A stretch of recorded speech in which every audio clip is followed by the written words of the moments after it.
Hello, everybody. Thank you for joining me here today.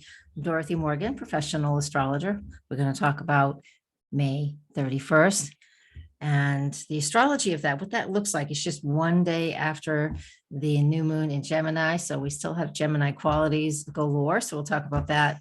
And then when I'm done that, we've got some interest. I'm going to use a few different techniques today that I use regularly in my own practice, and I'll explain it to you. So we get some more insight, some deeper insight than just daily lunar activities, new moons, starting new things, because we really want to slow down and process. Just like I said in that new moon forecast, I'll link that at the end here.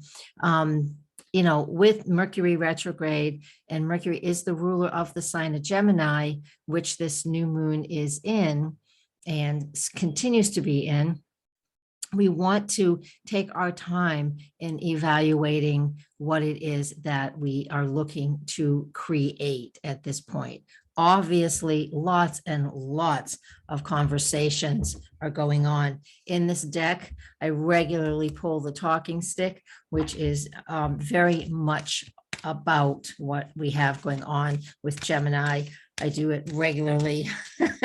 Being a Gemini myself, I've learned how important it is to listen when it's not my turn to talk. So those are the things we're going to focus on today. So let's get started. I'm going to share my screen with you. And here we go. So here is just a moment in time for May 31st, which I just picked 9 a.m. for my day, my latitude, longitude. And so we don't do the ascendant and midheaven, and we don't talk about the house placements in this type of forecast, but I am talking about the energy of these planets and what's going on here. So you can see 9 a.m. on the 31st Eastern time. We're still in a very tight new moon phase that goes on for about a day and a half, another day and a half, almost 2 days, where we're in that lunar phase. Okay. So always initiating. We will be able to initiate at the crescent moon once Mercury gets its motion direct. So we can also see that the moon is out of bounds. We've talked about that in prior months when it's at the second half of Gemini, in all of Cancer, and the first half of Leo this time of year, actually for a while now. And so that creates another feeling and heightened sense of the Gemini qualities of that moon, which is emotional communication, right? A really important time period where we could actually really question what we're thinking, or question how we're communicating, or am I hearing that properly? Things like that, because when the moon is high and out of bounds, especially high north, it just creates that extra feel, that extra sense. We also have, and we talked about this yesterday and the day before, Mars, Jupiter are still within only 1 degree, a little over 1 degree with each other. However, down here in the declination measurement, they are exactly parallel, which isn't like an exact conjunction somewhat. And so they are very, very tight in that aspect, close to being tight here. That's going to last, let me look at my notes, all the way until June 6th, this parallel conjunction. So you can use this in the shadowy, darky way if you like, and pick fights and be very argumentative and pop your top and yell at people and have a short temper, etc. And we might see that around. But some of the things I've used it for, and ways I've used it for, especially over these last couple of days, it's just, I've always enjoyed kayaking, and this is just my story, and I'm not brave to do it. So I had somebody who was like, well, I'll do it with you. And they did it with me. And then I want to do it by myself. And I'm just have to talk myself into doing things by myself.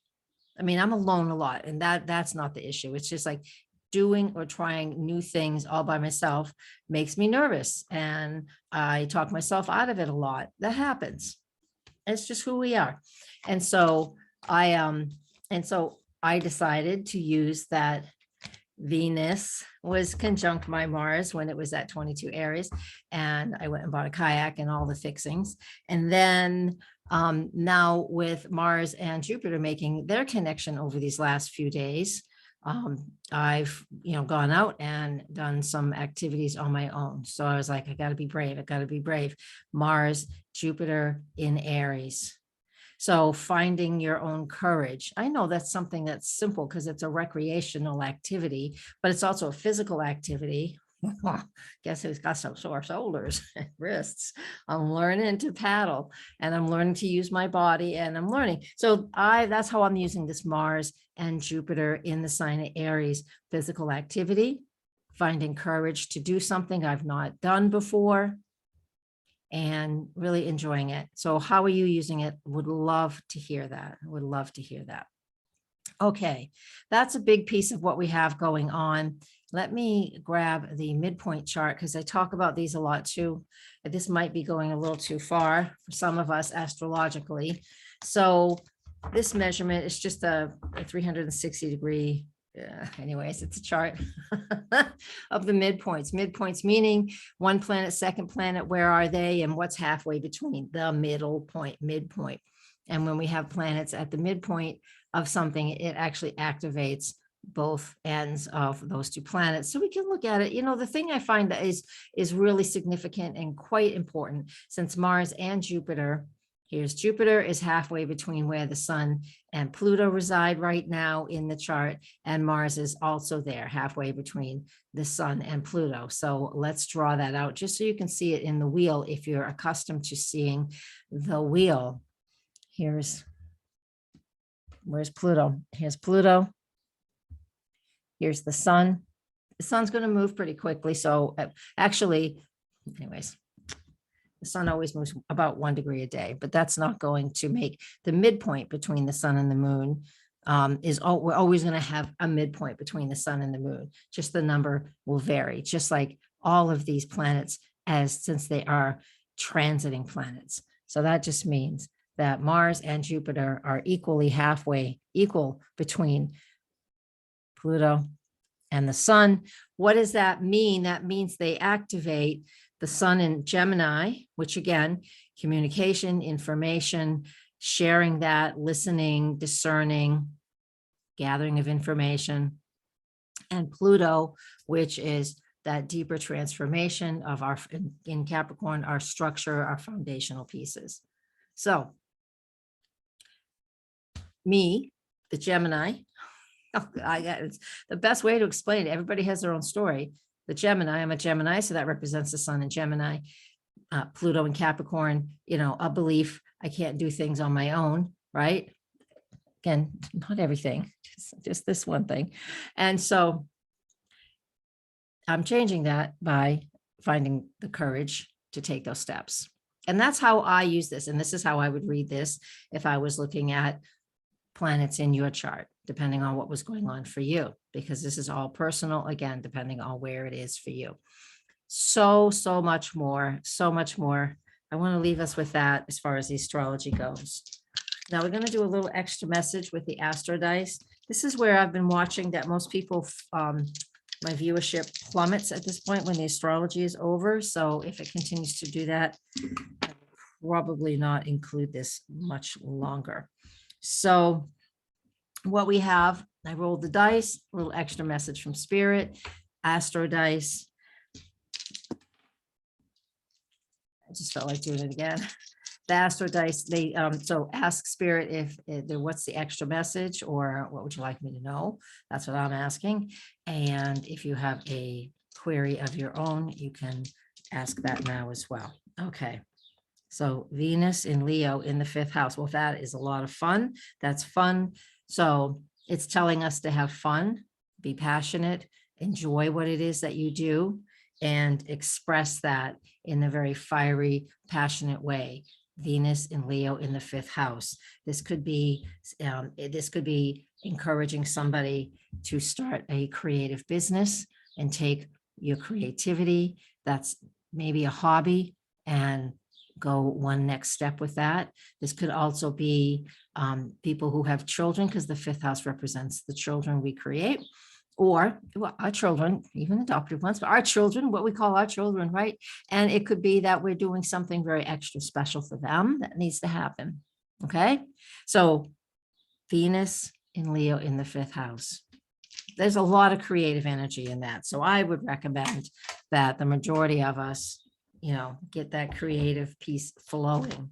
And that helps us to manifest and it being creative because we get out of our head, and it helps us to kind of take that pause like I'm recommending because of the new moon, the way it's situated and all the other things I've just said. So hit rewind if you forget already, and it gives us that opportunity too.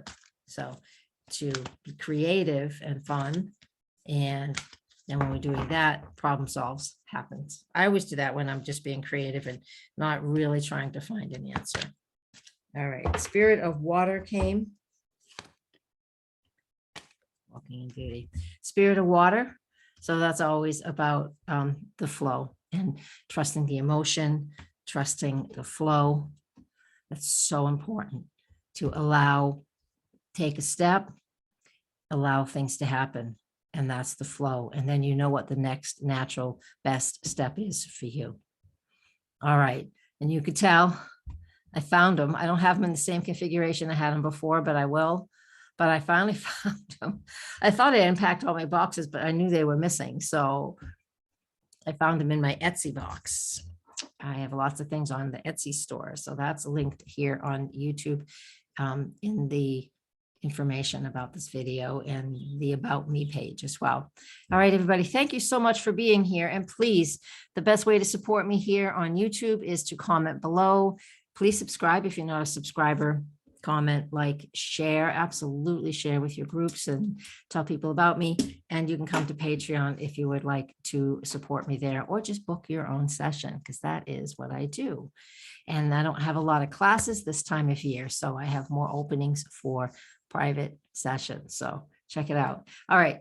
Blessings, everybody. I will see you tomorrow. Namaste.